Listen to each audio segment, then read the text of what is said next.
55, 60 ఏళ్ళు పాలించింది ఆ పార్టీ. ఎంతమందిని తీసుకొచ్చింది? ఒక్కరినైనా విదేశాల నుంచి రప్పించిందా? రప్పించలేదు. ఖత్రోచీని, ఖత్రోచి బోఫోర్స్ కుంభకోణం. ఖత్రోచిని దేశం నుంచి వెళ్ళడానికి ప్రత్యేక విమానాన్ని అరేంజ్ చేసింది కాంగ్రెస్ పార్టీ. భోపాల్ దుర్ఘటన మర్చిపోలేరు ఎవ్వరు. భోపాల్ గ్యాస్ లీక్ దుర్ఘటన ఎవరు మర్చిపోలేదు. ఆండర్సన్ను ప్రత్యేక విమానంలో పంపించింది. ప్రత్యేక ఏర్పాట్లు చేసి పంపించింది వాడి దేశానికి. అసలు అబూ సలంని ఎట్లా పంపించింది? అసలు ఎన్ని డ్రామాలు ఆడింది అబూ సలంను పోర్చుగల్కి పంపడానికి. అట్లా అంటే ఇంత కుట్ర, ఒక హిందూ టెర్రరిజం అని ఇంత కుట్ర చేసింది కదా మరి.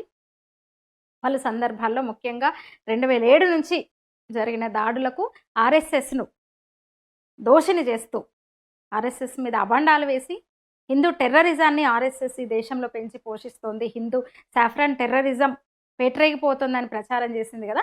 మరి ఆ తర్వాత అంటే వాళ్ళు దిగిపోయే వరకు 2007 నుంచి 2014 వరకు ఎంతమంది ఉగ్రవాదులను అరెస్ట్ చేసింది?